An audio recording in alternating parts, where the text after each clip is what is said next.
Hi, I'm Avery Lill. Welcome to Call to Mind presents Life's Not on Hold Teens Navigate Missed Milestones.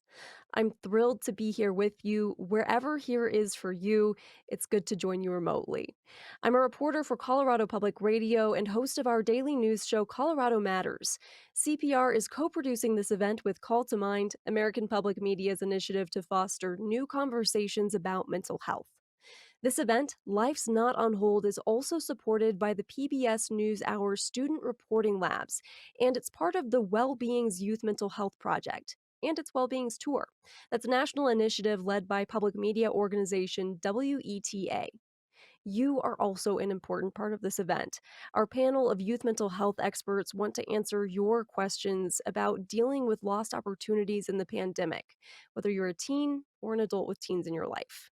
There are two ways that you can ask their questions. You can use the Zoom Q&A or the CPR News Facebook live stream. To ask a question or make a comment when you post, please start by telling us your age and what city you're in, and share how you're trying to reclaim some of the things that COVID is preventing you from doing otherwise. Let's listen to a quick word from our partners, then we'll get the conversation going. Thank you again for being here. WETA, with a coalition of partners, welcomes you to the Wellbeing's Youth Mental Health Project. Hi, I'm Bill Pullman, and I'm honored to be with you as we launch this national campaign from public media.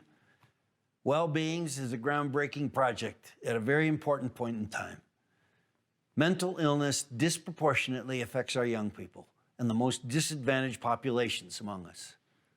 The growing mental health movement has set the stage for dramatic change, to raise awareness, to reduce stigma, to focus on prevention and early intervention, and the promise of more research for new treatments.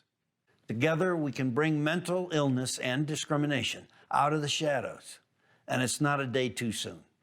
So thank you for being here today.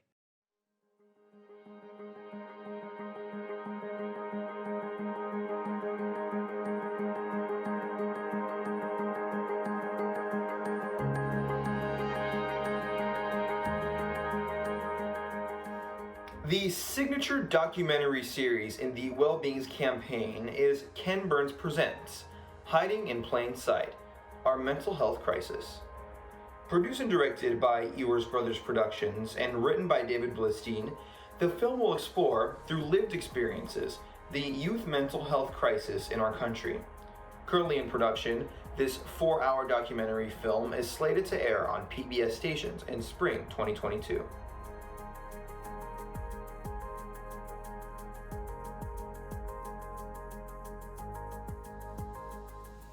Wellbeings.org and hashtag Wellbeings will be adding content every week over the 2 years, including Brave Teens, where teen storytellers go on the record about their mental health journeys.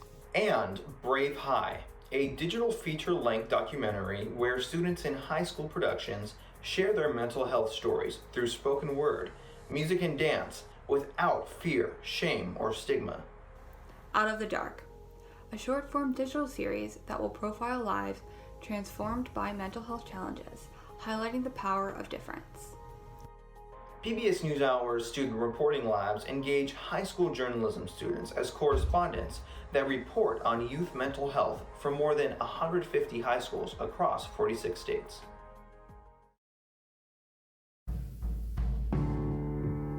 Mental health affects all of us. We all experience various levels of mental health and well-being through our lifetime. According to the CDC, half of us will experience a mental illness at some point in our lives. Call to Mind's goal is to bring this topic out into the open, to get people talking, to increase understanding, and using all of our media platforms, news, shows, live events, podcasts. We are engaging the American public in a conversation about mental health.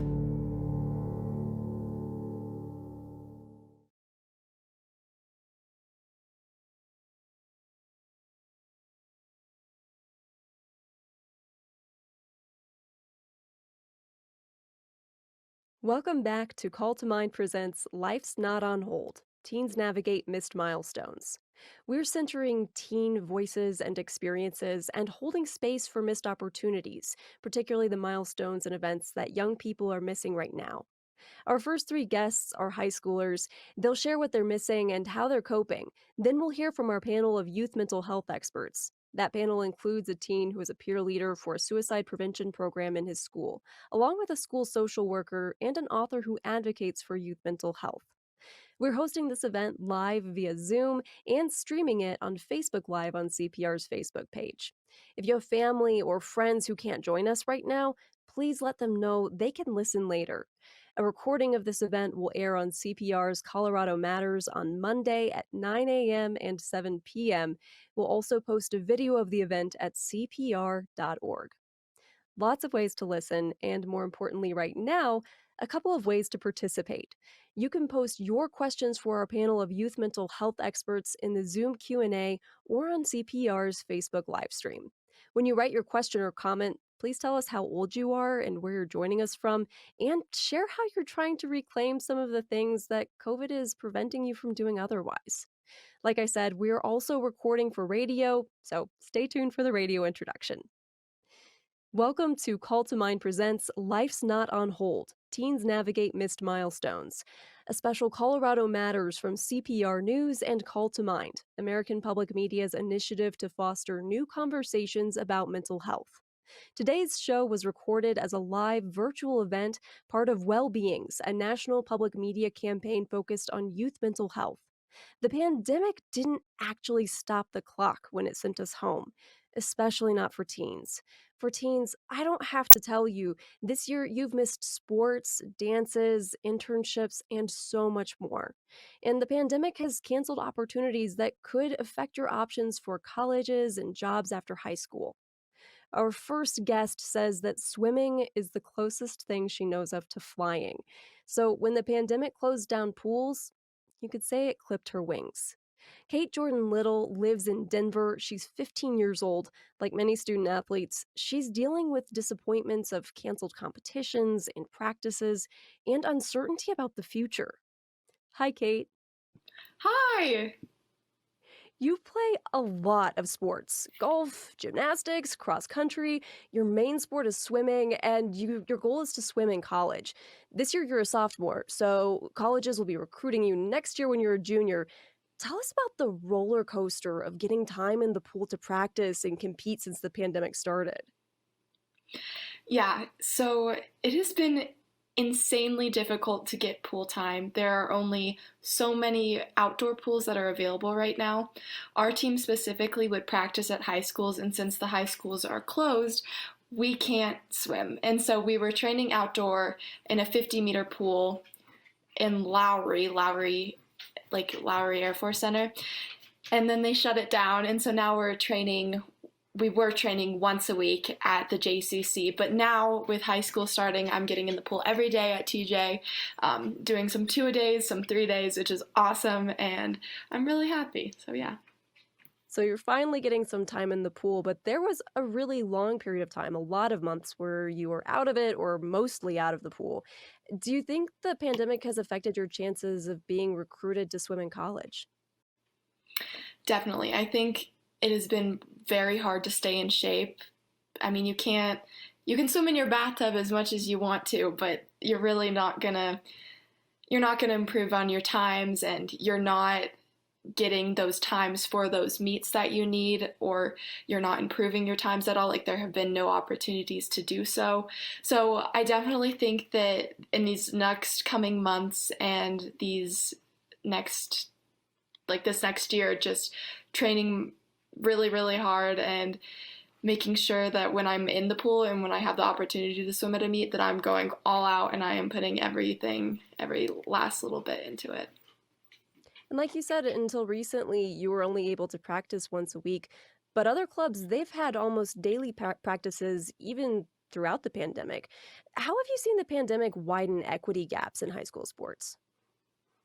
Definitely. So you can see that with the sports that get more funding or more fans, that CHASA especially has been pushing for them to have a season. I mean, we're seeing this with high school football. They get to have a championship. Like, all of their practices were normal and they got to actually play against one another. But with swimming, we're doing virtual meets. We have to be completely socially distanced.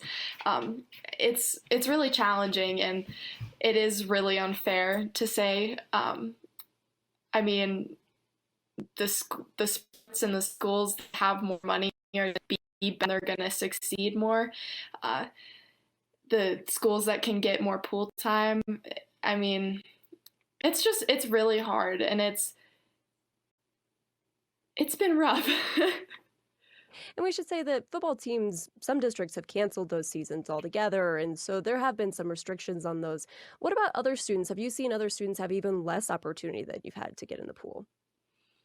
Totally. So I am super lucky and I am able to swim club. A lot of girls on my team and a lot of schools just and a lot of girls and boys all around, they haven't had the opportunity to be in the water because either their rec center shut down or they can't afford club, or high school is really their only opportunity to get in the water. And that makes it extremely difficult, and it's it's really sad. It's really sad to see something that you love so much get taken away from you, but to see other people be able to do it and to be able to succeed at it, that's really challenging.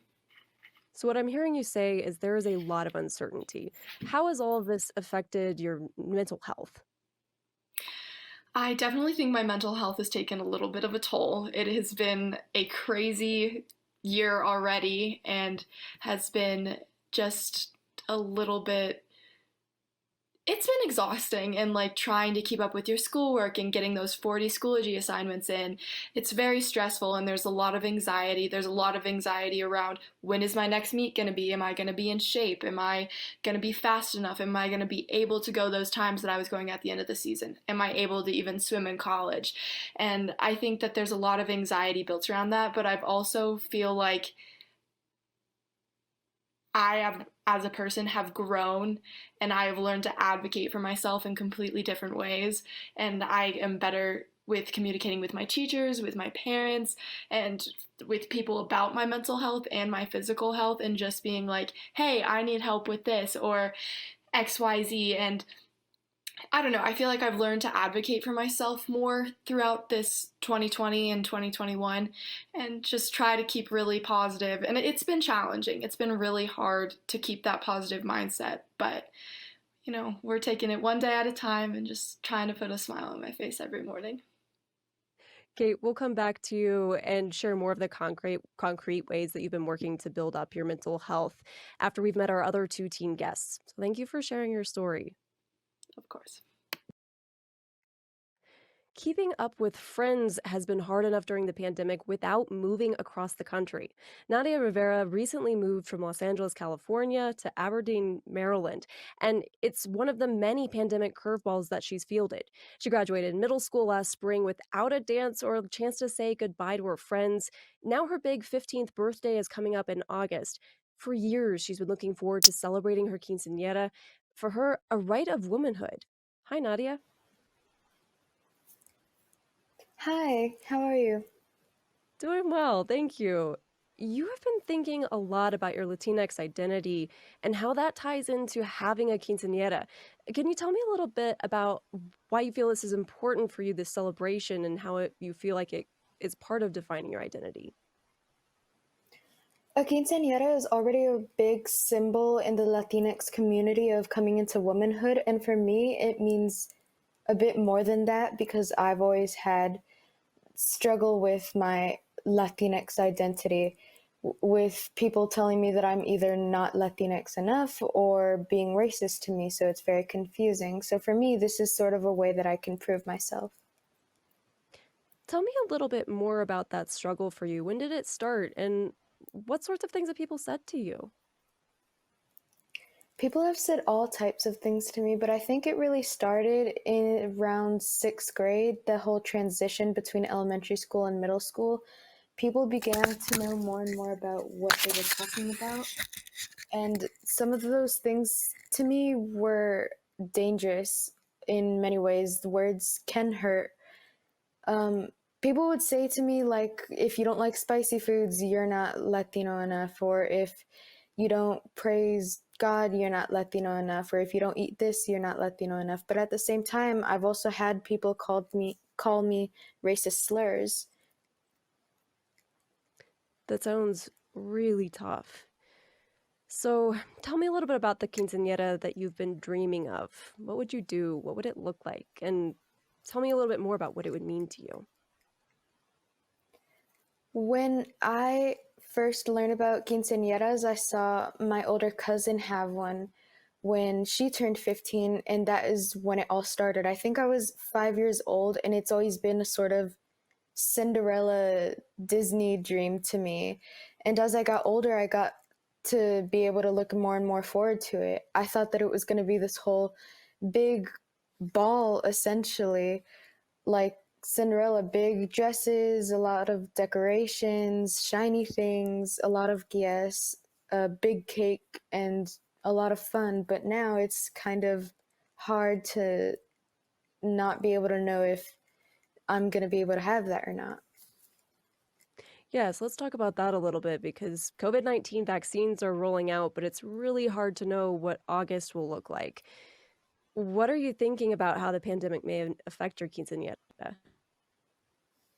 The pandemic has definitely made not just my quinceañera super unpredictable, but I'm thinking that it might not happen, but it might with certain restrictions. So we could do social distancing, we could have everyone wear masks still, obviously, but it's hard to know if certain venues are going to close down because they don't have enough money for themselves, even if we are able to have the quinceañera. There are different And factors identity, from not just us. yeah. And identity is a huge part of mental health. So, how have the opportunities that you've missed during the pandemic or that you may miss and you just have a lot of uncertainty about, how have those affected your mental health? Those have also really made my mental health a roller coaster. I have reached some of the lowest lows, I think, during this pandemic, but also I've been at the highest I ever have. It really is a slippery slope. One decision or one bad day can make everything turn around a different way. Yeah, and you've also been talking a lot with your parents about the ways that you've struggled with identity. And have they given you advice that's been helpful, even though you may not have the quinceañera that you dreamed of having? They definitely have, and we've had more than one discussion about it before, but they've always told me to stick up for myself like they have throughout all my life, not just with this sort of identity crisis, but it's more than that. It's more like I have to not have to prove it to other people. I have to know for myself before I want to say anything else like that. Nadia, we're going to introduce one more student before bringing you and Kate back into the conversation. Thank you so much for talking with me about your quinceañera and how you're coping.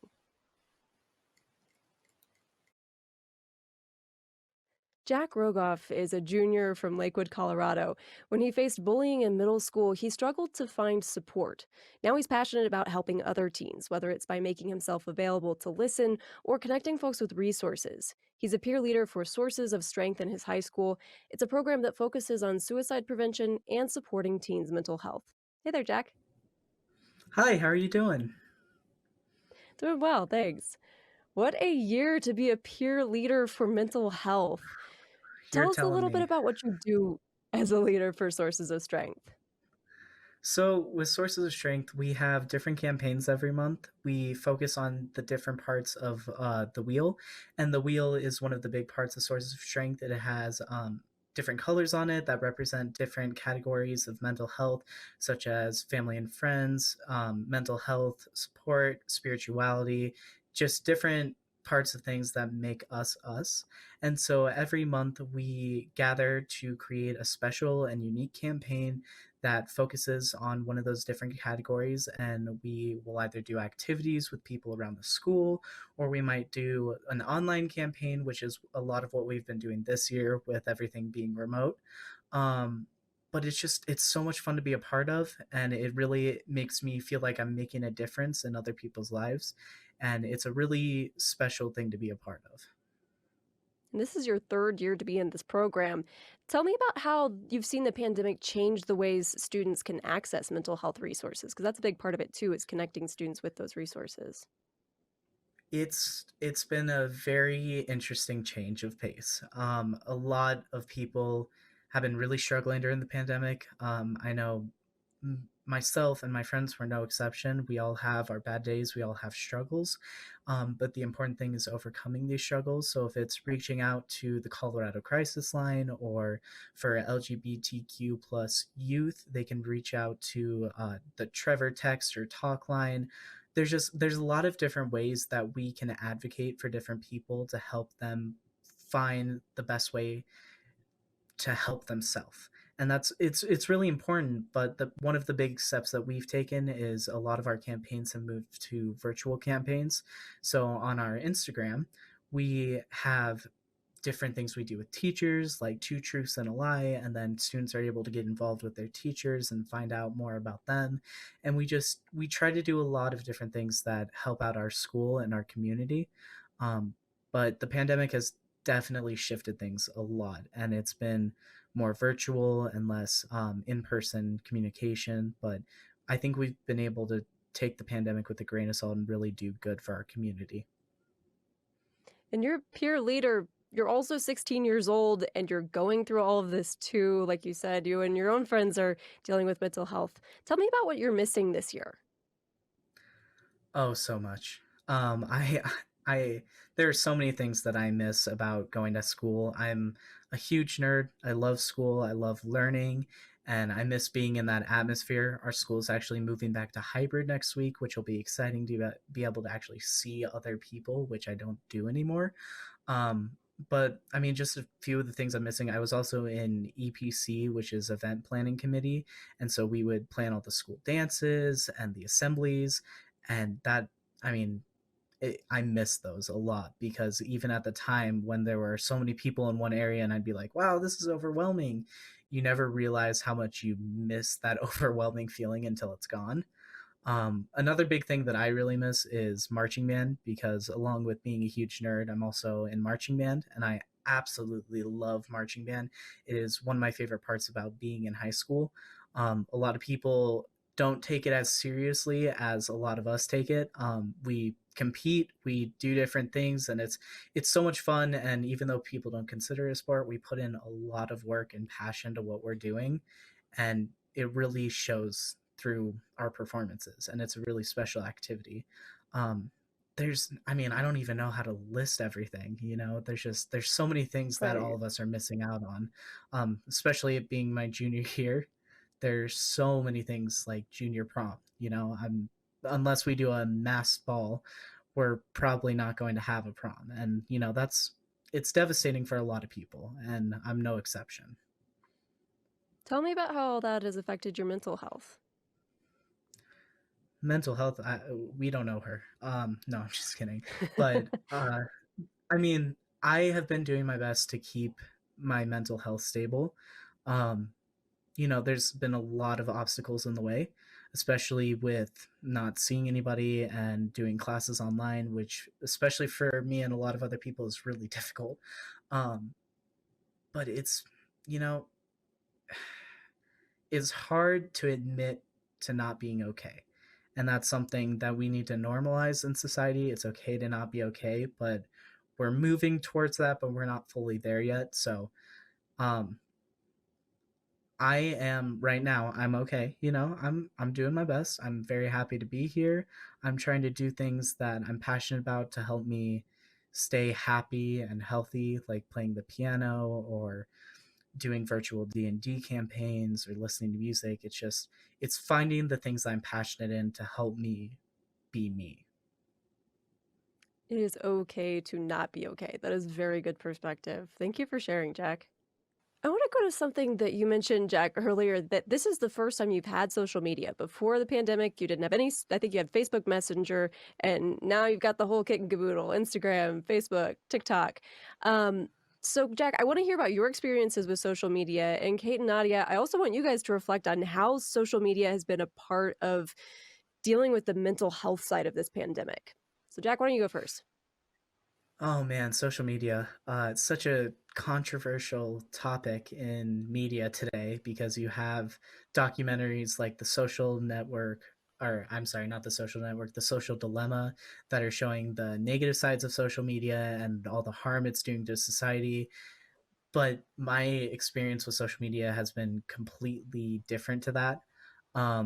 The first form of social media I got was Snapchat, and the first time I got on there, I was so grateful because I was able to connect with people that I hadn't talked to in 6 years. My best friend from fourth grade, one of my only close friends in elementary school, moved away, and I never spoke to him again except for when I got on Snapchat because he just randomly added me and I added him back. And I was like, you look the same, except you're a little taller and your voice is much deeper.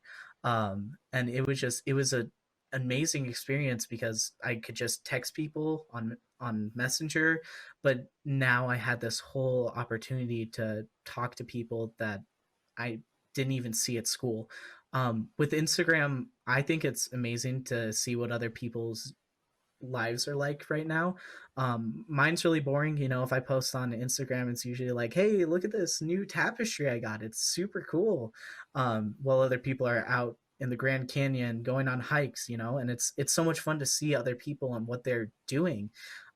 Except for when they're not wearing masks. That's not okay. But um after I got those two forms of social media, I got things like TikTok and Facebook, and now I'm on Twitter, which is that's a whole different topic. But TikTok has been great because it's actually really helped me connect with my generation. I really, honestly, despite all the jokes that are made about Gen Z, I really consider us the generation of change. And you could see it on TikTok. You know, everybody was posting about Black Lives Matter and all these different things that just created so much change. And if we keep doing what we're doing, we're going to create a really positive future for other people.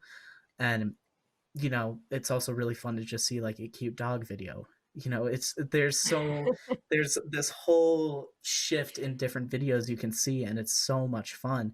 And so I view social media as a really positive thing, and I'm very grateful for being able to get on when I did because the pandemic would have been so much harder without it. There's such a range of stuff on there. Kate, tell me a little bit more about your experience with social media during the pandemic. So originally I had started off like full-fledged quarantine, spending a ton of time on TikTok, on Instagram, Netflix, just really zoning in on my phone. But I started to notice that my mental health started to decline rapidly. I was just scrolling on TikTok of like these endless girls, just very skinny and very beautiful. And I was like, I don't look like that. I have a very different body. And so I kind of started exercising and eating out of a place of self-hate. And so I was like, you know what, we're going to take a step back from social media. And so I deleted it for a couple of months, and now I am back on social media, and it is incredible. I am following so many motivational people and people who just inspire me to be a better person, and there are so many resources about mental health. I mean, since this summer, I have just been noticing how much my friends and people that I follow on Instagram are sharing these resources, or sharing these petitions, are just really trying to make the world a better place through social media. And so I think that that is amazing. So my feed completely changed. It used to be like all about exercise and being tiny and all of that. And now it's, you are enough, you are beautiful inside and out. And it's amazing to see those like positive messages. And like occasionally I'll click through a story and I'll be having like a low moment, and it'll say something like, you are here for a reason, you are going to make it through this, you are going to be okay. And that has changed the game for social media. and I love it. I think that social media is an amazing resource, and I think that it's a great way to connect with other people. And I definitely think that being able to Snapchat with one of your friends who lives across the country is amazing, and just staying in touch when everything is virtual. You've really been on both sides of it during the pandemic, and it sounds like you're being really intentional about who you're following and what you're watching. Nadia, tell me about how social media has been for you during the pandemic. I feel like I've already gone through that sort of phase where I can realize that social media can be dangerous for your mental health before the pandemic. So by the time that we went on lockdown in quarantine, I knew what parts to stay out of, who not to follow, and I knew how to use it as more of a resource for myself, like accounts on mainly TikTok and Instagram, for me at least, that tell you things you can do to not be bored or to stay happy or to treat yourself or, take care of your mental health. And it's really been useful. Some people think that those accounts don't do anything, but I know that they do for me and a lot of other people. Not only that, but it's this incredible connection with the entire world. Without it, I can see how some people would feel almost blind, like they have no connection. But with it, you get to relate to people, and it's really comforting knowing that it's not just you going through this. You see all the other people online in the comment section saying, "Oh yeah, I relate to that too. Oh my gosh, I understand you." And it, like I said, it feels warm and nice to know that it's not just you and that you're normal. Everyone goes through this or is going through this. So there's a lot of connection to be had there. You have each mentioned adults in your life that you've gotten support from during the pandemic, and that's really important. Tell me about what you feel like people who aren't teenagers, people who are adults, don't understand about what it's like to be a teen and missing things during the pandemic. I can go first, but I think that you're never gonna truly get it being a teen or a kid in this new era, really, since you're not one. Of course, you know what it's like when you were a kid, but obviously things have changed.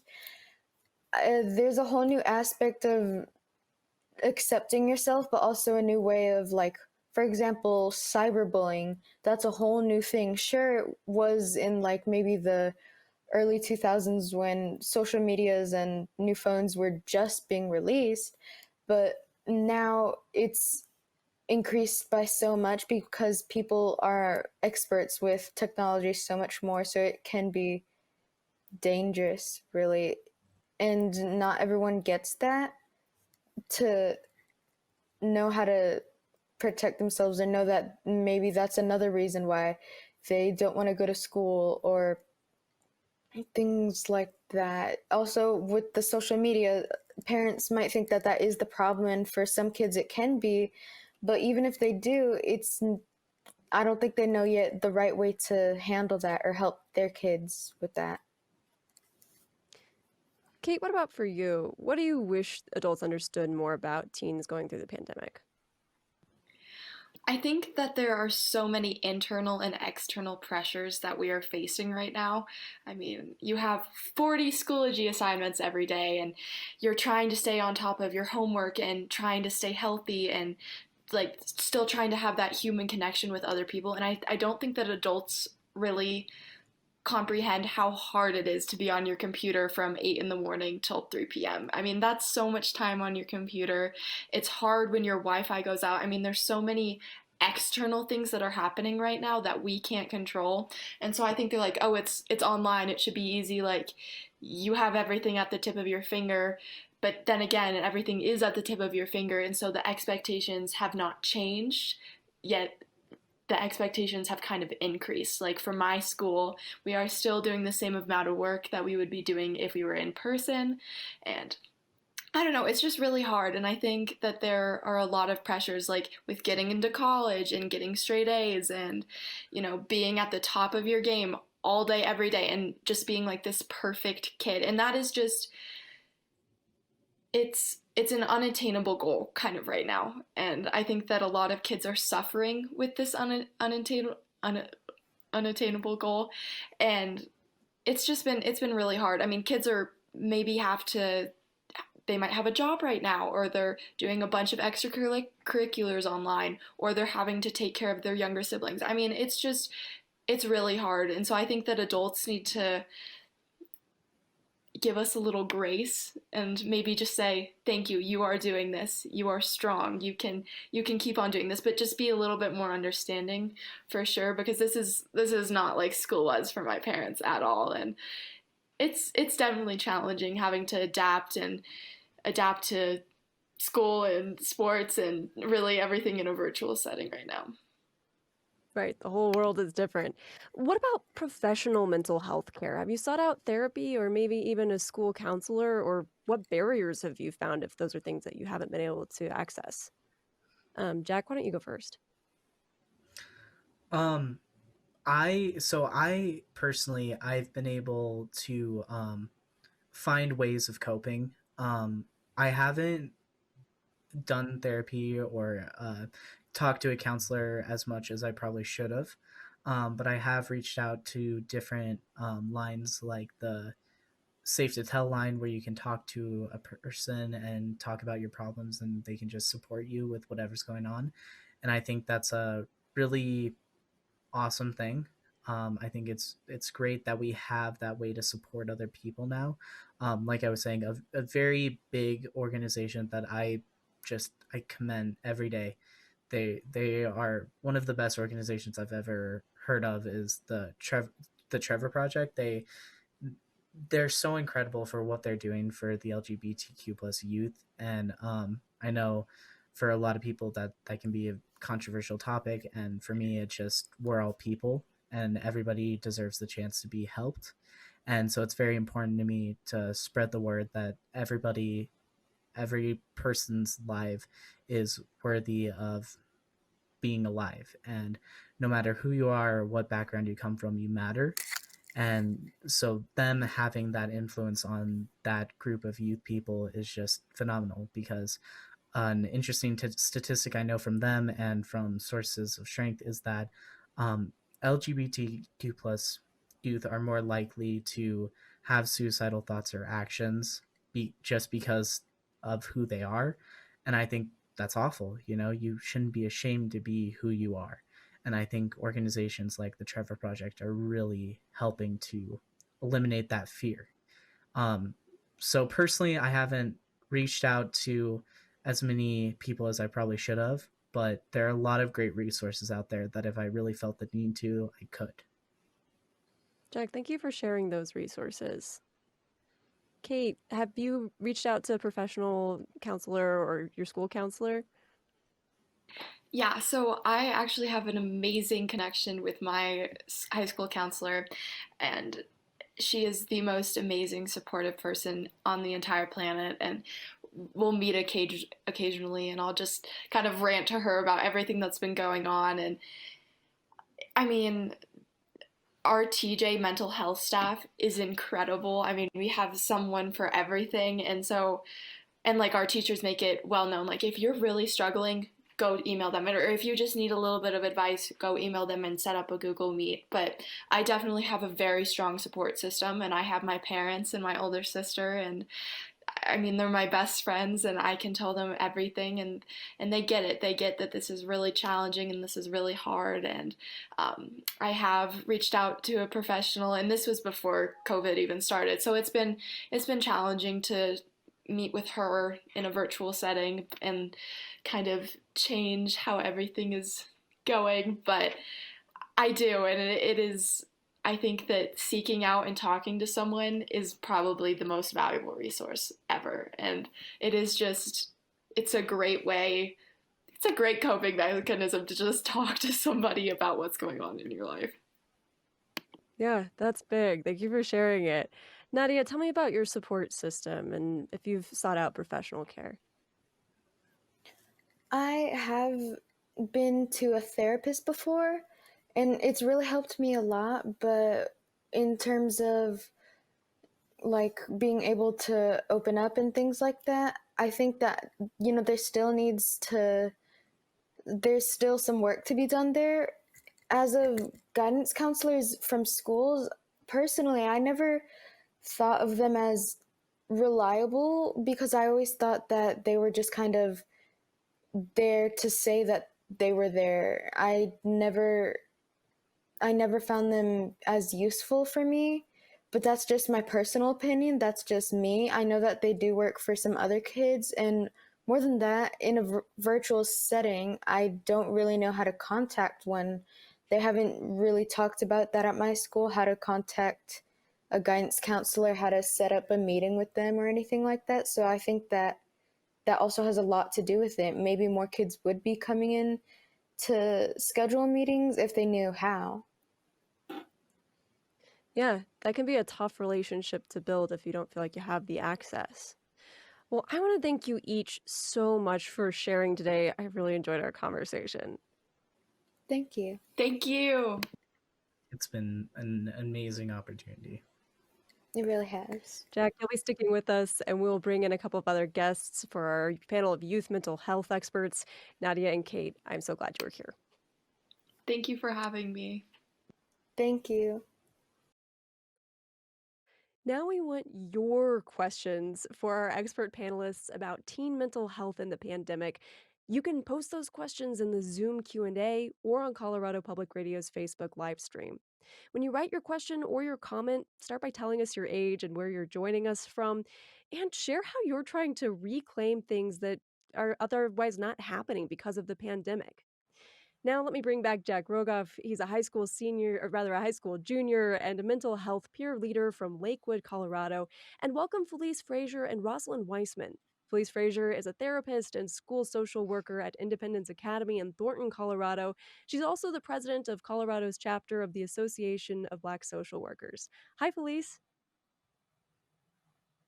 And Rosalind Weissman lives in Boulder. She founded Cultures of Dignity, an organization that advocates for young people's physical and emotional well being. She also wrote the book Queen Bees and Wannabes that inspired the movie Mean Girls. Hi, Rosalind. Hi, thanks for having me. Felice, you work with teens in school and in a private setting. Tell me what struck you from our teen panelists and what they're dealing with in the pandemic. Quite a few things, actually. I think it was Kate who started, she stuck in my mind because she started perseverating on what was wrong with her, because she no longer had the external, the swimming, the being with your friends and that kind of stuff. And she started internalizing what was wrong. And my heart went out to her. Then she turned it around really quickly. She said, I found things she took a step back. She removed herself from social media. She removed all the negative externals and then started to find all the strengths within herself. And with Jack, he made me smile because he said, well, I didn't reach out as much as I should have, but I reached out. And that was the big thing. He not only advocated for himself, he became an advocate. And that was very promising. And then with Nadia, the big one, you can hear her saying, I want to, but I can't. But she didn't close down to the opportunities out there for her that in the event that she will, that she can, that she will. So it was very impressive that they were all just resilient in everything. That's really good perspective on resilience in the pandemic. Rosalind, what stood out to you? Well, what stood out for me was, Kate talking about the pressure and that she feels that, she's falling behind basically with not being able to get practices in. And that seemed like a universal feeling. And I've heard that from other young people that, they're going to be behind, they're going to be behind. And I was really struck by, a couple of things. One is that a lot of us are in the same boat that way, as far as young people not being able to do these opportunities that they were so committed to and have committed so much time and effort to. But it puts so much pressure on young people that when they are given the opportunities now to go back into the pool or to go back into practice, if they're in some way, if their team is starting to practice or whatever they're doing, that it puts so much pressure on them of the few opportunities that they do have to perform well. And I'm really concerned about that because there was tremendous anxiety and depression before the pandemic, and into feeling, and you could hear it in some of their comments about, like, I always have to be perfect, I always have to be this, I always have to be that. That, when you compound that with feeling like you have very much less opportunity to shine or to show yourself, I really want young people to take a moment to say, hey, wait a minute, I don't want to put myself in a situation where I'm even putting more pressure on myself in the few moments that I'm given. Is this possibly, and I think Nadia talked about this in the quinceañera, that is this a moment, these are rites of passages that are so important for young people. And is there a way, and how can we, and I think Jack talks about this too, about how can we create meaning in whatever way we can in the moments that we do have. And I really want us to highlight that for parents and for young people. I really appreciate that you highlighted that there was already a lot of stress that teens were facing before the pandemic. Before COVID-19 hit, about a third of Colorado youth reported feeling sad or hopeless, and that's according to a survey of about 50,000 middle and high school students. Jack, I wonder, have you thought about how things are going to look for you after the pandemic as you catch up on school and all the things that you've missed, like Rosalind was talking about? Do you feel that pressure? 100%. Mm. It's something that I think about on the daily. And it's something that we don't all take into consider. We don't consider all the time. Sometimes when you're doing school and you have an assignment that's due by 3 and you're like, I need to take some time for me right now, and you're not able to get that assignment turned in, and then it turns into 2 assignments, and then 5, and then 10, and it just all starts to jumble up into a mess. And having that mess, we need to be able to overcome it so that we can still accomplish what we want to do. I think after the pandemic is becoming a very common term. It's like, once the new year happens, I'm going to start working out. It's kind of like, after the pandemic, I'm going to be doing all these things. It's going to be a new me. But I'm trying to take a lot of these steps to prepare myself for once it is over, because once it's over, we're going to go back to life, and I'm going to maybe even be starting my senior year or college or doing all these things. So with having these struggles, the most important part about overcoming them is thinking about the future, because I know that if I do my best during school right now, even if I get behind and I recover from that, as long as I get good grades, that going into my senior year, it'll make the whole year easier. And then applying to colleges, they'll be able to see me and say, he lived through a global pandemic, but was still able to achieve a 4.1 grade point average, and that's something special.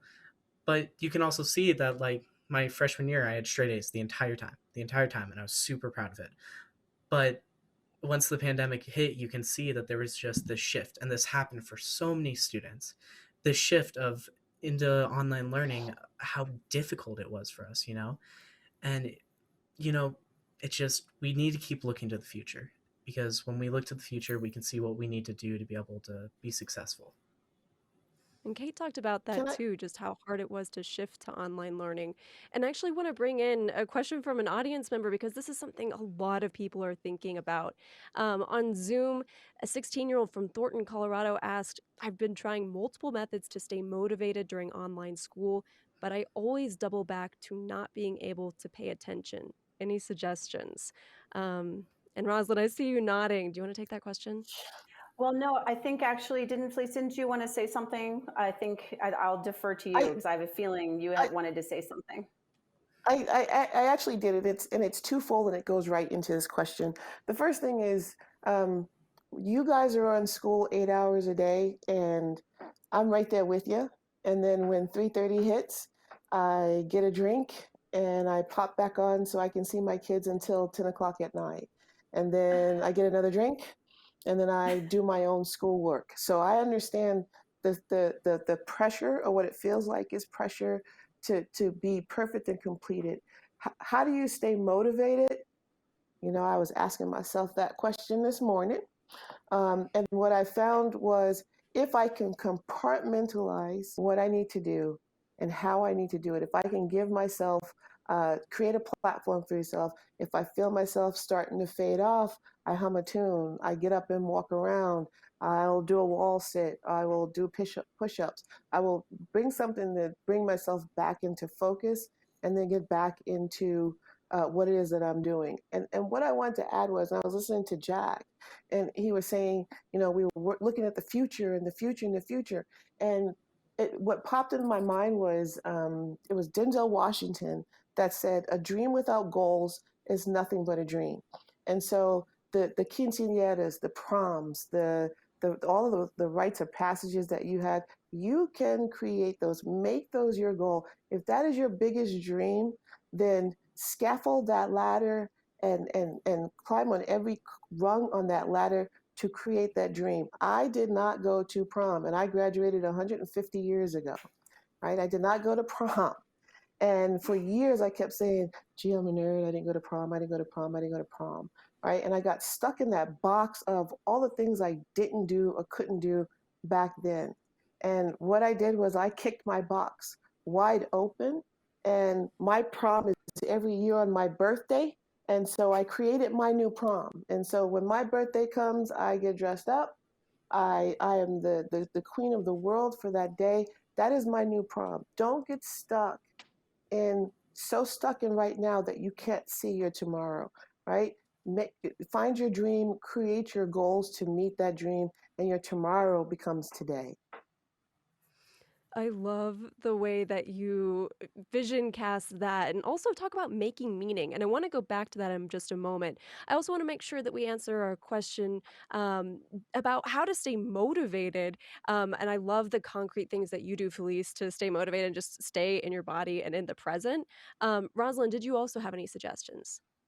Yeah, I do. I mean, I think the what we look at cultures of dignity is there is a way to define happiness that directly correlates to motivation. And it's a big concept, but then if we can do it on a day-to-day basis, it gets more granular. So the way we define happiness is not having no conflict or being able to go to prom or having all the things that you expected to have. And I also just want to put a little thing on that, which is that some of those rituals that we got so used to doing had lost a lot of their meaning for a lot of people. So I want to, you know, before the pandemic. So I want to highlight that because I think it's really important about how do we actually take this as an opportunity to reclaim meaning in our lives and the relationships we have with people. But the way that we define happiness is that you have a sense of purpose, you have meaning beyond oneself, you're contributing to something beyond oneself, that you have meaningful social connection, that you have a curiosity about something, that you're curious about, you know, what you're learning. That would be cool in school to actually, you know, be curious and have a sense of, oh, this is why I'm learning what I'm learning. I can apply it to my life now. I get to apply it. I can see how I would apply it later. And then the last one is a place to process and find peace. And so if you have those things, if you are looking to have those things, if that's your foundation, that's a foundation that you can sort of sit on. And then what I'm asking you, the person who wrote in, to do is to then get more specific about that. So I'm not asking you to then become this thing of like, oh, I have to do all of these things every day. It's another thing to, you know, have a goal to meet or an expectation. It's for you about what is going to make you feel connected and present in this world today. And therefore, what is going to motivate you? Because you're motivated when you see the purpose of what you're doing. And so I would take a moment for the person who wrote in to write down, like go to somewhere where it's quiet and somewhere you really hopefully will not be interrupted for like 5 minutes, and put your phone away and don't put it on your phone also. Because if you have it near your phone, you will be tempted to pick it up. And I would like for you to think about an answer to those questions of what gives you purpose, what are you curious about, what gives you meaningful social connection, what gives you a place to process and find peace. And then I want you to then connect it to the places in your life or the schoolwork that you're having the hardest, biggest challenges of being motivated. And then I want you to try and make a bridge between the answers that you had about what makes you happy and the challenges that you have about being motivated. And if you can identify one thing, one connection, then it gives you a different kind of grounding when you're feeling like, oh, this is so boring. I don't want to do this anymore. I'm so tired. I can't stand being in my house anymore. Or whatever are the very good reasons that you feel distracted right now. I really like that. I need to try that in my own work even. Another question that we have, and this one is actually from Student Reporting Labs. This is a question from PBS NewsHour Student Reporting Labs. Let's listen. I'm Corey McCowan. I'm 17 years old, and I'm a student reporting labs journalist from Omaha, Nebraska. My question for a mental health expert would be, if you were in high school this year during the pandemic, and there were several opportunities and experiences that you had to miss out on, what do you think you would have done, or what do you think your reaction would have been? Felice, you touched on this when you said you missed your prom. Tell me more about how this would have been for you as a teen. I'd have been miserable. I'd have been upset. I would have been disappointed. I'd have felt like, oh God, I can't turn 18 because I didn't make that prom, or I didn't make that rite of passage. And I think as a teen, if I went back to my teen brain, I would have to create, because that's what I do. If I have a void, I'm going to fill it, and so I want to recreate that moment for myself. It may not look like a prom. It may look like, I like to write. It may like I want to enter a writing contest. I'm going to seek out, or maybe I'm going to get 20 of my friends, if I had 20 friends, and I'm going to put them together. We're going to have our own prom. We're going to shake the box up of what a prom looks like, and now we're going to recreate or create what prom is to us, so that if we don't meet that rite of passage at that moment, we have the next one and we can create the one that we want to have. Disappointment is huge, but it's a learning curve. It's a rung on the ladder, and you're not going to miss that rung. You have to hit that rung to know what you're missing. And let's underline how critical these missed experiences can be. Felice, speak to the adults who don't think that missing a high school job or even an eighth grade dance is really that big of a deal in the grand scheme of things. What is the real impact on mental health? It's devastating. It's devastating. So it's with the kids that I work with now, not necessarily in my school, because the kids in our school are great about the change and working through change because of the nature of our school. But the kids that I work in private practice, like I had one girl, and I know she's listening right now, and I won't call her name. And she said I can tell her story. And she said that when the pandemic hit, that she lost every opportunity to make a friend because she was ugly, and that the pandemic pointed out her ugliness. And it took everything out of me not to bear hug her. It's all the underlying stuff, just like Rosalind said, all of the stuff was here before the pandemic, and now it's highlighted by the pandemic. They feel like they're not going anywhere. Every sentence is, I will never go to school. I will never recapture that. And the one word I don't believe in is never. If I have my mind set on doing it and I come up with a goal and a plan, by God, I'm going to get it done.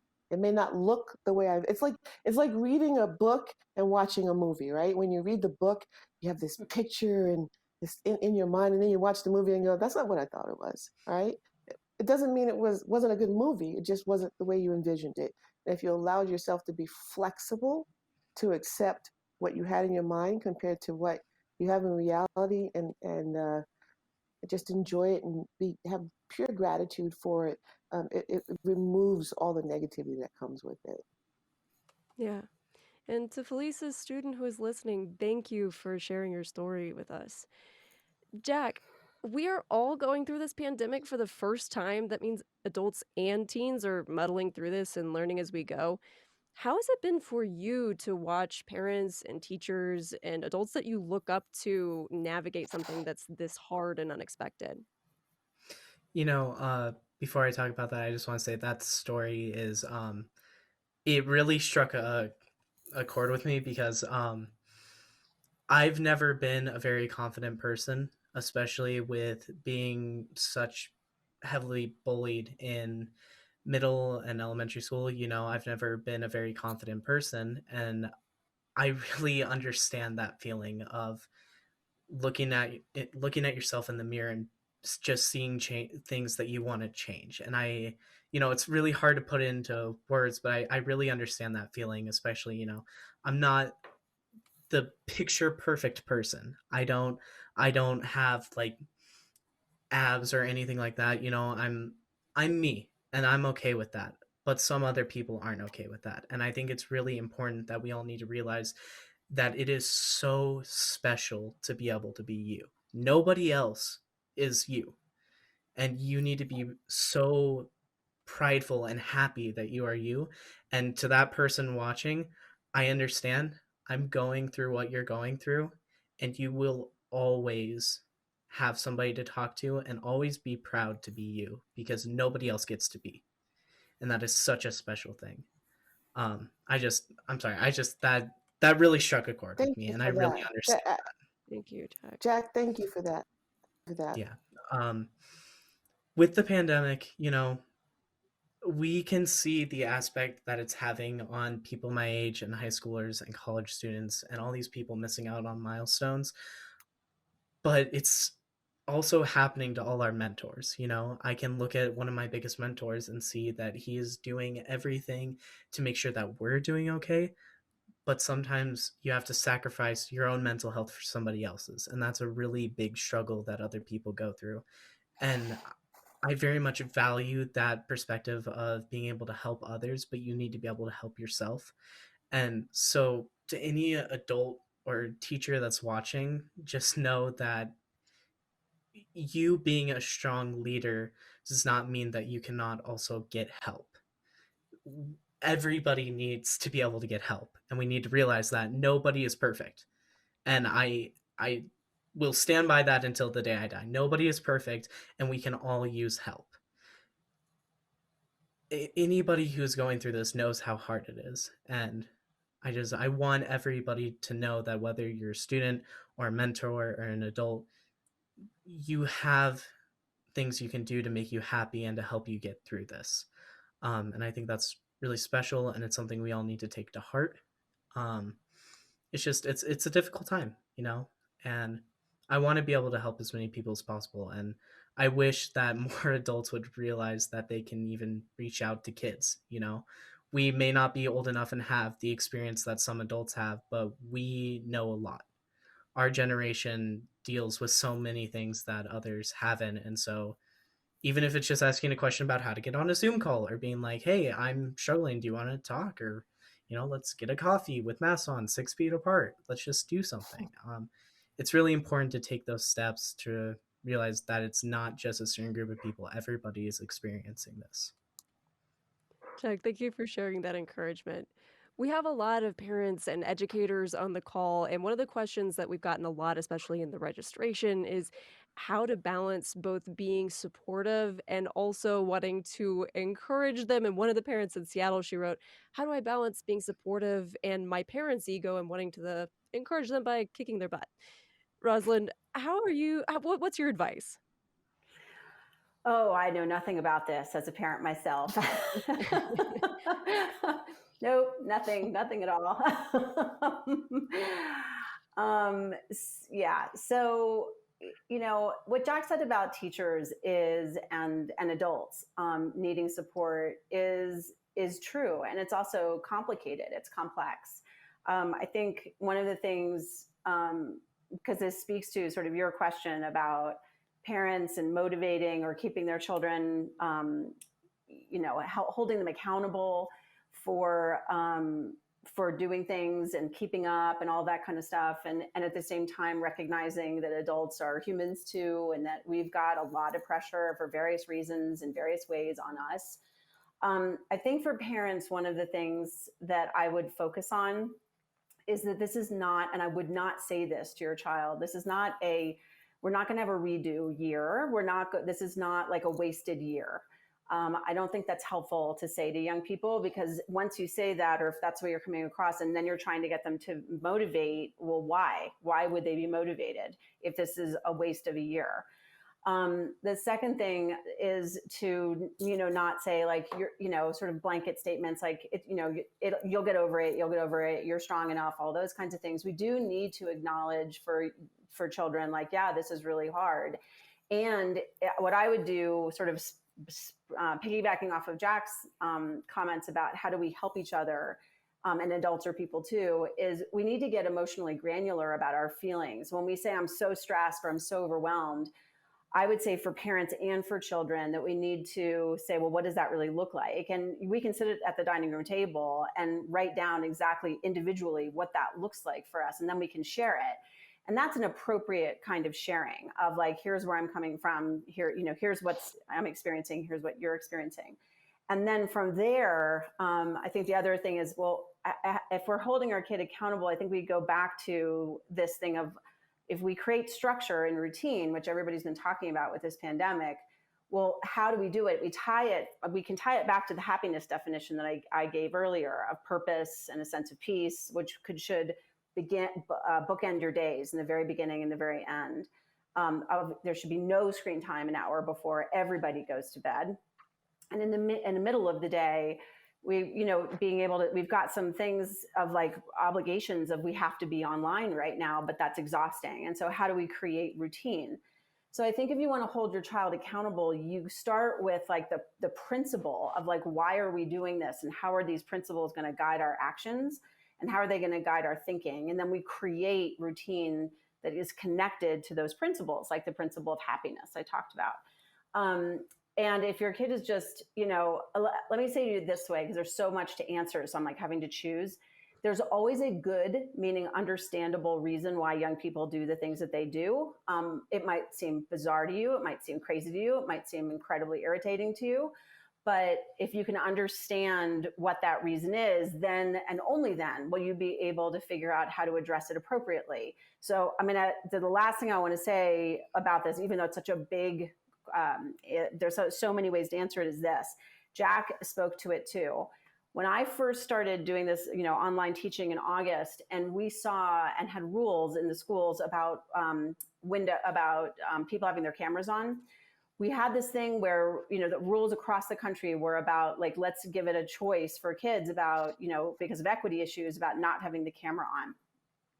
One of the things we didn't realize, well, I'll speak for myself, that I didn't realize, which seems so unbelievably obvious to me now, and I've been doing work with middle school and high school people for more than 20 years, is that the young people were saying, I don't want to be on camera because I feel self-conscious.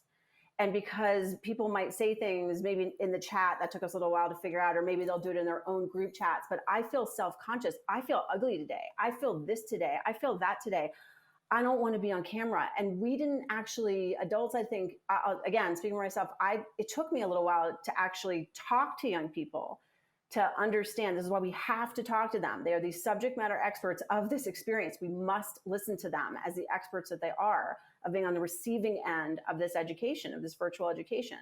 And so when I heard like, oh my goodness, they're feeling self-conscious. They don't want to be on, seen on camera, but teachers are, and parents are valuing that they're engaged in class only if they have their cameras on. And so there was a big disconnect there. And so when I go back to, there's always a good reason why young people are doing the things that they're doing. We just have to figure out what it is. And so when we sit down as a parent and say, look, this is what I'm seeing. I'm seeing you not get ready for class virtually. You're on your bed, you open it up or whatever, you're going late, you have lots of missed assignments, whatever it is. This is a pattern I'm seeing. There must be a reason why. And if you can explain to me what's happening, then we can get to a better place where we can figure this out. Or I can give you the support that it is best for you, that you identify as being the best. So we're in partnership with the kids in our lives, and we're giving them ownership where appropriate, so that we listen to them, and then we can help them, give them advice, hold them accountable, all of those things that parents, that's our job, is to be able to hold them accountable, but in effective ways. Can I There's a lot of piggyback good. just Yes, please go ahead. one thing on that? So much. Yeah, it is so much, and my mind is bouncing all over the place. We could probably do this for hours. But the biggest thing is that the word of the year is grace. right? All the norms, every norm that we had is no longer a norm.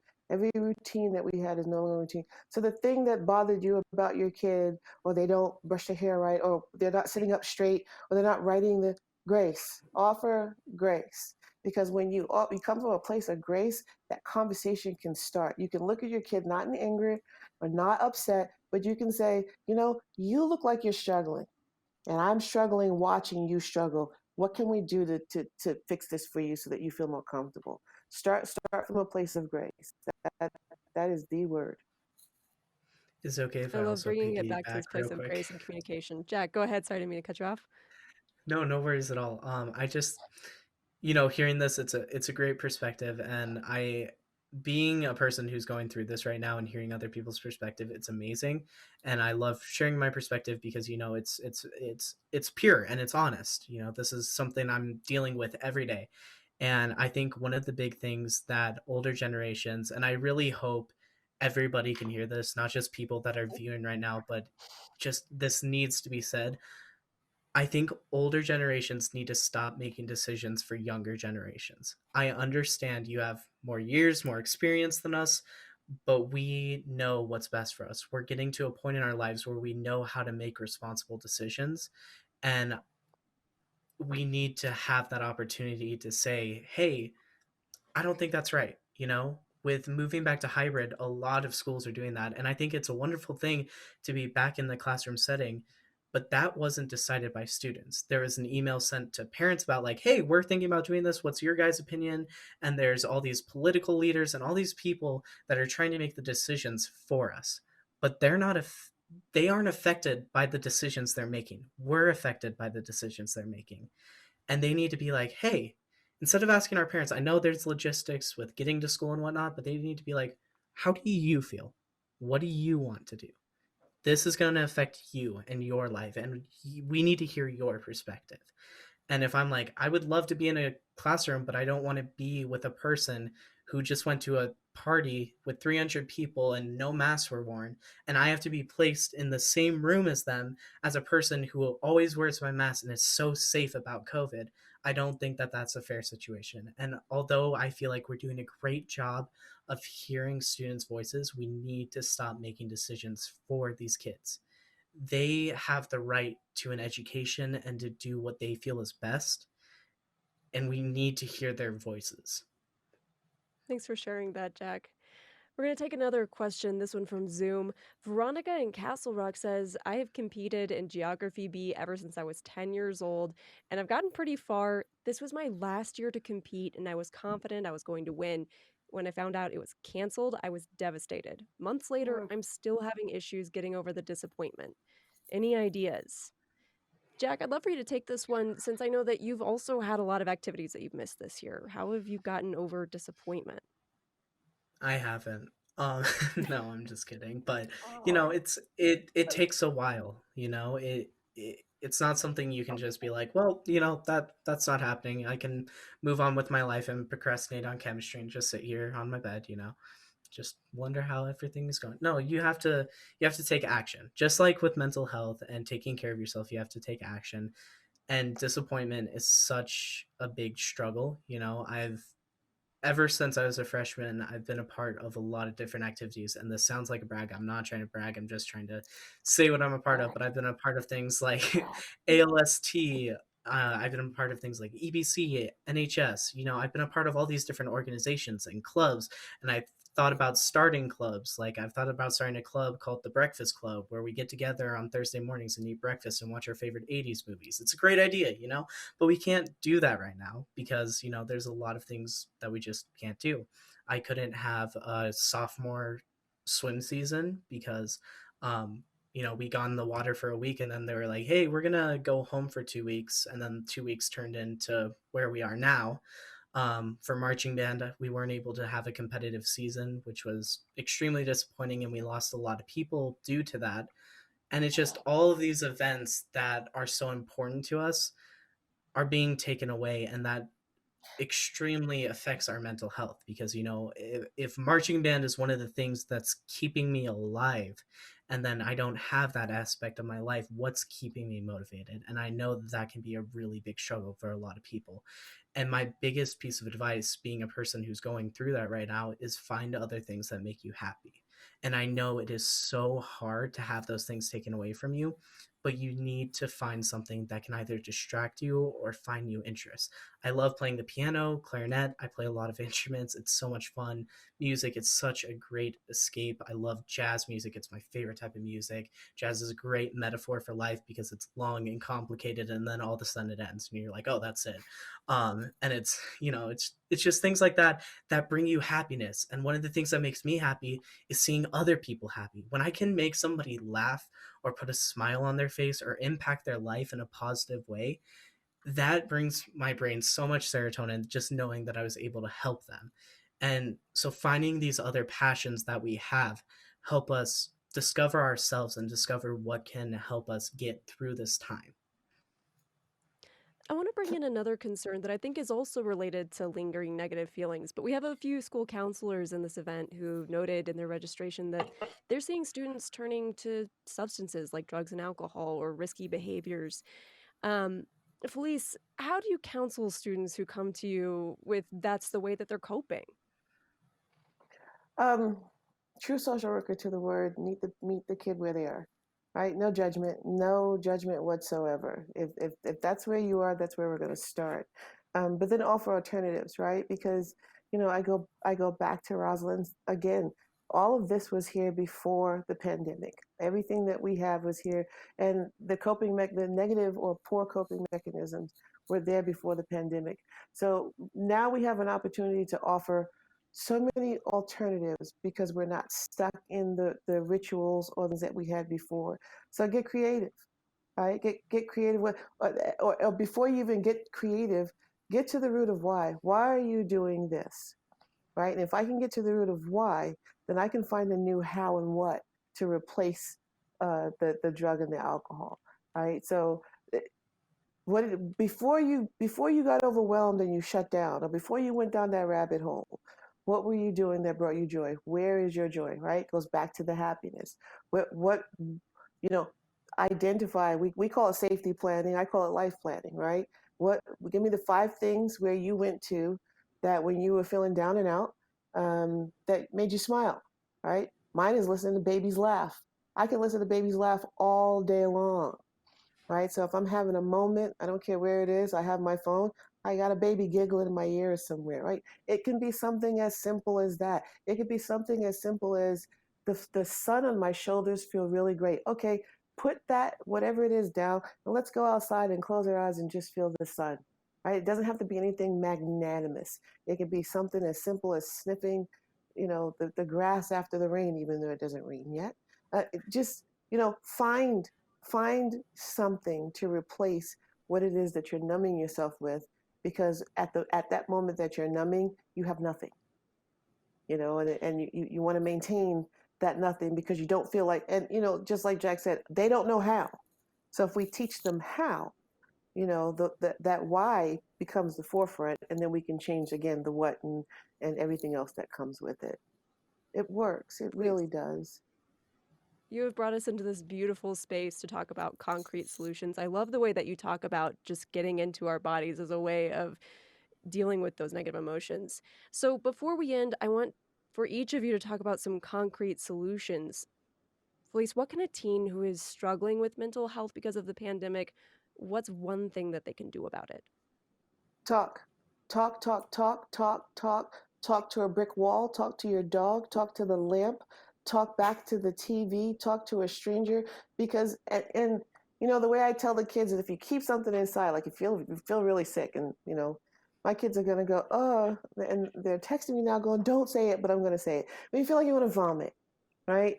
You hold on to it. Nobody likes to vomit, but when you finally let it go, you feel a little better, right? When you leave all that stuff tucked away and you're not talking about it, it becomes toxic, not only here, but here, right? Your whole body, it's the whole full mind body connection.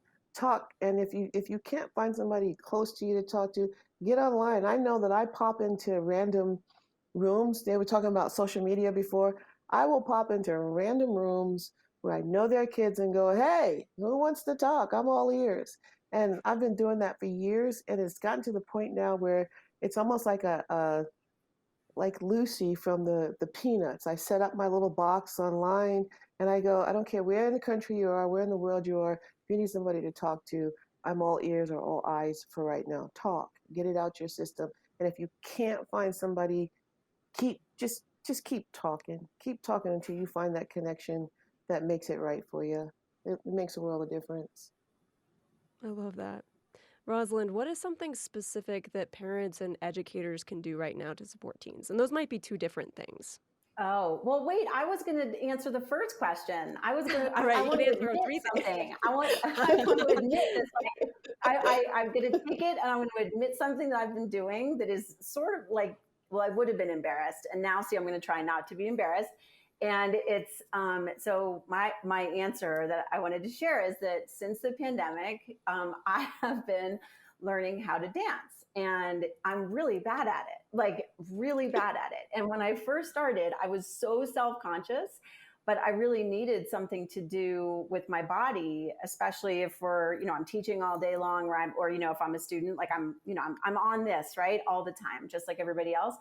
And so for a lot of it, well, for the first, quarter of last year, I can't even remember, it was all online. And maybe that was easier because I could do it by myself and nobody was looking. But now I go to with the masks and everyone's distance and all of that. And I have learned to not be self-conscious. And I'm also moving my body in ways that are really different. And so I'm learning something new. I'm doing it with my body. I'm getting over my self-consciousness. So I'm learning a new skill that's like an emotional skill and a physical skill. So I wanted to dovetail or bookend, for all that. Talking, of course, is so wonderful, and moving your body and doing it in whatever capacity with other people and doing it in a way that's uncomfortable, but you learn how to have joy in that. Yes. It's cool. I like it. Yes. And I'm going to keep doing it. And now I've admitted it to all these people. You're lucky we have you wired in with your earbud, or we could have you get up and demonstrate. Oh, no. That's it. I mean, no. I can try that. It'll be a goal for another year. Jack, what about you? What's something concrete that you would advise for teens who are trying to develop healthy coping skills right now? So the biggest thing that I've learned, and I think that everybody, no matter if you're a teen, a teacher, an adult, whoever you are, something you can benefit from, and something that's taken me a long time to learn, and something I'll still try to master for years. We need to stop comparing ourselves to other people. And I think that is one of the biggest things that everybody needs to hear. Just because you may have a B or a C in chemistry and somebody else has an A does not mean you're dumb. It just means that, they have a strong suit that you might not have. But you being you is one of the most important things you can be. And that's something that's taken me a long time to learn. I can look at people on Instagram who do these shirtless app pics and me look down and be like, ugh, yikes. But that doesn't matter because I'm being interviewed by Colorado Public Radio and they're not. So, meh.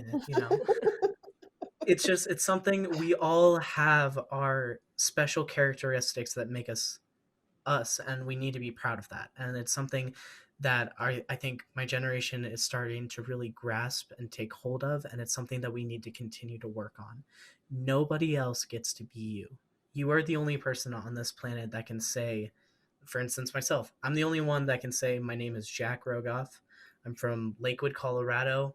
I love going to school. I love playing D&D. I hope to be a film director someday. I want to go to NYU. I'm the only person that can say my goals. And I think that everybody needs to be proud of who they are. And if you go on different platforms of social media like Instagram, a lot of posts that I make on there, jack.in.thebox, just shout out real quick. A lot of the posts I make on there are talking about body confidence. Body confidence is something I've never had before. And it's something that I'm truly working on so that I can be proud of me. And so if I look in the mirror and I'm like, I look good today, and the next day I'm like, I don't look good, we need to stop listening to those negative voices. Everybody looks good in their own way, you know? And so if you want to make that post on Instagram, or you want to tell people like, I'm proud of who I am, you need to do it. And you need to show people you're proud of who you are. It's not being cocky or anything like that. It's being you. And I think that's a really special thing that everybody should be able to take away from this. You know, I want to be an inspiration to a lot of kids out there. You know, I'm very open about my own struggles, and I've had a lot of people tell me like, you've being so open about this helps me. And that's a really special thing. And I think if we're more open about what we're trying to accomplish, we will accomplish those goals. And you know, someday I want to be the Greta Thunberg of mental health, you know? And I'm 200 million followers on Instagram away from that, but that's beside the point. You know, it's just, I want to be a person that other people can talk to and look at as an inspiration. And we need to take away that concrete idea of you need to be you. And that's such Hey, a Jack. special thing. Yes. Jack, get rid of that want. You are an inspiration. Forget want. You are an inspiration. And if you weren't as proud of you as you are, I would sit here and say I'm exceptionally proud of you. You are That really means a lot. unapologetically Jack. That you are the bomb. I'm sitting here looking at you going, you are unapologetically Jack, and thank you for you. That sounds like I a could talk to great you book. guys for hours. We have to wrap up here. I want to thank you all so much for joining us. Thank you. It's Thank been a very you. special Thanks. day. Thank This you. has been awesome. I've been joined by Felice Frazier, a therapist and school social worker in Thornton, Colorado. She's president of the Association of Black Social Workers Colorado chapter. Rosalind Weissman of Boulder is an author and founder of Cultures of Dignity, an organization that advocates for young people's physical and emotional well-being. Jack Rogoff is a junior from Lakewood, Colorado. This is his third year as a peer leader for Sources of Strength, a suicide prevention program that focuses on building social networks and raising awareness about mental health. He was joined in our teen panel with Kate Jordan Little. She's a sophomore competitive swimmer in Denver, and Nadia Rivera, a freshman in Aberdeen, Maryland. She's an editorial advisor for Cultures of Dignity. This is Call to Mind presents Life's Not on Hold, Teens Navigate Missed Milestones, a special Colorado Matters from CPR News and Call to Mind, American Public Media's initiative to foster new conversations about mental health. The event is part of Well-Beings, a national public media campaign focusing on youth mental health. I'm Avery Lill. From all of us at CPR News, Call to Mind, and WETA, thank you so much for joining this Well-Beings Tour event. You can find specific resources on organizations that support teen mental health at calltomind.org and wellbeings.org. Keep streaming to learn more about the Wellbeings Youth Mental Health Project. And after that word from Wellbeings, we'll be sharing the link to a survey, and you can let us know how to make future events even better. Again, thank you for being here, and good night.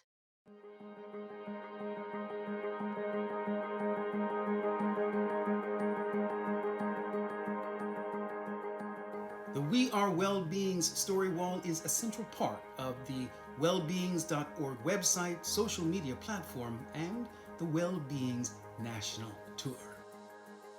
We are asking the public of all ages to submit personal reflections, videos, photos, and short stories to offer hope, to foster understanding, to build community, and break down stigma. What does being well mean to you? What is the one thing you wish people knew about mental health? What is your passion? What's your story? Video can easily be submitted via social media using the hashtag #wellbeings or emailed to info@wellbeings.org. Stories can also be submitted by uploading to Dropbox and live at Wellbeings Tour events. The We Are Wellbeing Story Wall is made possible through generous support provided by Wellbeing's Youth Mental Health Project founding corporate sponsor Otska and Wellbeing's media partner People.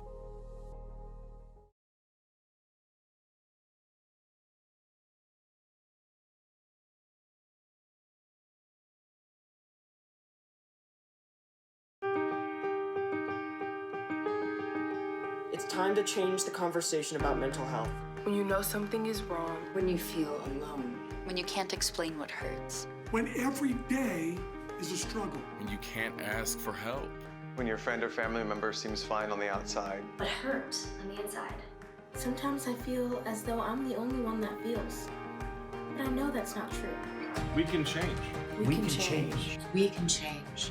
We can make a difference. There's power in our difference. We can support each other. We can fight stigma. We say it's okay. It's okay. It's okay to have a mental health condition. We all want to feel heard. To find hope. And to live in a world without stigma. Without discrimination. And we are a force to be reckoned with. I am not what happened to me. I am how I overcame it. Stand with us. And discrimination in mental health. You can see the person, not the condition. You can build understanding. You can play your part. The conversation changes with me. With me. With me. We are well-beings. We are all well-beings.